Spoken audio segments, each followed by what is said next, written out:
Kero bia the kero. Okay. Super Saiyan အကြံဉာဏ် Super Saiyan Travel Plan အပိုင်း26ကနေဒီတစ်ပတ်တောက်ကြနေအစီအစဉ်ကနေပြီးတော့ပြန်လည်ကြိုဆိုလိုက်ပါတယ်ပြီးခဲ့တဲ့တစ်ပတ်ကတော့ကျွန်တော်တို့ဒီ sharing လုပ်တဲ့ session ထဲမှာ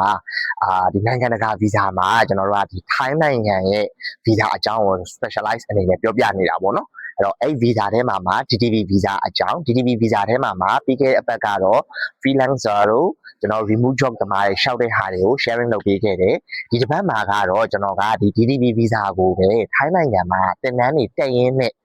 နော်ဒီအသက်မွေးဝမ်းကြောင်းလို့လည်းပြောလို့ရတယ်ကိုယ့်ရဲ့ဝါသနာပါရာကိုဝါသနာပါရာအိမ်မက်ကိုအကောင့်ထဲပေါ်တာလို့လည်းပြောလို့ရတယ်တင်နန်းကြောင်းနှစ်ခုနဲ့ဘယ်လို join လို့ရမလဲဆိုတဲ့ဟာလေးနဲ့ဒီဘယ်လိုရှောက်လို့ရမလဲဆိုတဲ့ဟာလေးကိုမျှဝေပြဖြစ်ပါတယ်โอเคဒါဆိုစလိုက်ကြရအောင်โอเคကျွန်တော်တို့ DTV visa ရှောက်မယ်ဆိုလို့ရှိရင်တကယ်တမ်း DTV visa ရှောက်တိုင်းမှာအဓိကတော့ကျွန်တော် passport photo ပြီးသွားလို့ရှိရင် document ပေါ့သူရဲ့သက်ဆိုင်ရာ document အလုပ်လားကြောင်းလားစသဖြင့်အဲ့ document တွေနောက်ပြီးသွားလို့ရှိရင်ကျွန်တော် bank statement ဘဏ်ကားသိမ်းနဲ့ညီမျှတဲ့ bank statement တွေကျွန်တော်ပြပေးရမယ်ဒါ basically အခြေခံပဲအဲ့ဒီမှာကျွန်တော်တို့ကဘာအချက်ပဲကွဲပြားသွားမလဲဆိုလို့ရှိရင်ဒီ document အပိုင်းပဲကွဲပြားသွားမှာဟုတ်တယ်နော် freelance ဆိုရင်ဘာremote job ဆိုရင်ဘာဒီနေ့ကတော့ကျွန်တော်တို့ကတင်တန်းချောင်းဆိုတဲ့အတွက်ကြောင့်မလို့ကျောင်းကနေပေးတဲ့ recommendation letter ကျောင်းအပ်ထားတဲ့ဒီစာရွက်စာတမ်းတွေနောက်ပြီးတော့ကျောင်းကိုဝေသွင်းထားတဲ့စာရွက်စာတမ်းတွေကိုကျွန်တော်တို့ကပြည့်ပြည့်စုံစုံပြပေးဖို့အတွက်လိုအပ်တယ်ဆိုတော့ဘယ်ကျောင်းကြီးအဲ့လိုရမလဲဆိုလို့ရှိရင်ကျွန်တော်နှစ်ပိုင်းရှိတယ်များသောအားဖြင့်ယောက်ျားလေးတွေစိတ်ဝင်စားကြတယ်ကျွန်တော်မွေထိုင်းဆိုတော့မွေထိုင်းကအခုခေတ်မှာတော့ယောက်ျားလေးမှမဟုတ်ဘူးကျွန်တော်တို့မိန်းကလေးတွေတော်တော်များများလည်းဒီ professional life ဆိုတာထက်ကိုကာဝယ်ဖို့အတွက်စိတ်ဝင်စားတင်ကြလာတာလည်းရှိတယ်ဆိုတော့မွေထိုင်းနဲ့ပတ်သက်ပြီးကျွန်တော်တင်တန်းကြောင်းအပ်ပြီးတော့ဒီဗီဇာရှောက်လို့ရမယ်နောက်တစ်ခုကကျတော့ကျွန်တော်တို့ချက်ကြီးတွေပေါ့ချက်ကြီးတွေဆိုတော့ကျွန်တော်ဒီ master chef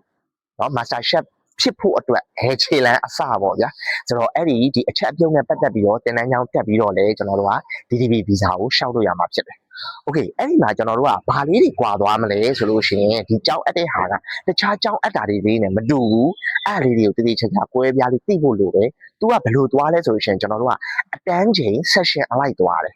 3လပြည့်လည်းမဟုတ်6လပြည့်လည်းမဟုတ်1နှစ်ပြည့်လည်းမဟုတ်ဆိုလိုချင်တာက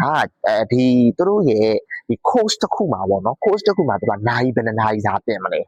အဲ့တင်တဲ့နိုင်မှာကိုအတန်းသွားတက်တဲ့ဟာနဲ့သူတို့အတန်းချိန်နဲ့ပုံမှာမူတည်သွားမယ်မွေထိုင်းမှာဆိုလို့ရှိရင်ကျွန်တော်တို့ကသူကတော့အမြဲတမ်းဒီကျွန်တော်တို့ကတော့အဓိကတော့ဒီ boxing နဲ့လေဟုတ်တယ်မလားအချိန်ကြီးဒီ class ကပွားနေလို့ရတယ်အဲ့မှာကျွန်တော်တို့က analyzer session ကိုကျွန်တော်တို့ကနေပြီးတော့ရွေးချယ်လိုက်တယ်အဲ့တော့အဲ့ session ကကျွန်တော်တို့အတွက်က maybe 3လလည်းဖြစ်မယ်6လလည်းဖြစ်မယ်သို့မဟုတ်ကျွန်တော်တို့တစ်နှစ်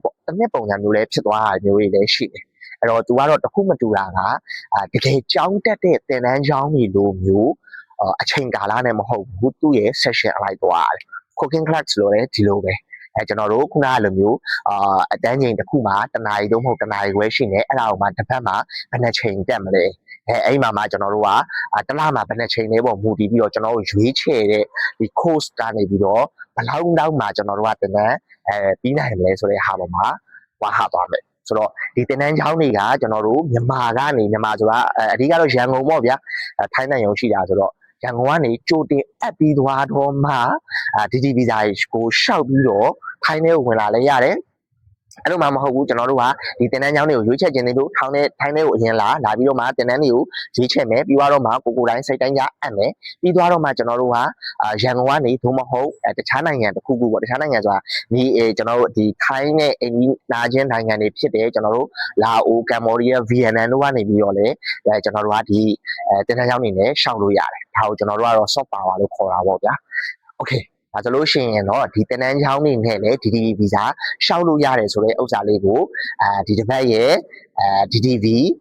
sharing session မှာကျွန်တော်တည်တလောက်မျှဝေပေးခဲ့တာဖြစ်ပါတယ်အဲ့တော့ဒီထက်ကိုအသေးစိတ်သိချင်သေးတယ်ဆိုလို့ရှိရင်လည်းလာရောက်ဆက်သွယ်မေးမြန်းလို့ရပါတယ် comment မှာမေးပေးသွားဖို့လည်းဖိတ်ခေါ်ပါတယ် okay ဒါဆိုလို့ရှိရင်တော့ဒီနေ့အတွက်sharing လုပ်ပေးတဲ့ season လေးကိုဒီမှာပဲအဆုံးသတ်ခွင့်ပြုပါခင်ဗျအားလုံးပဲမင်္ဂလာညချမ်းလေးဖြစ်ပါစေခင်ဗျာတကယ်တော့ဗျာတကယ်တော့ Super Saiyan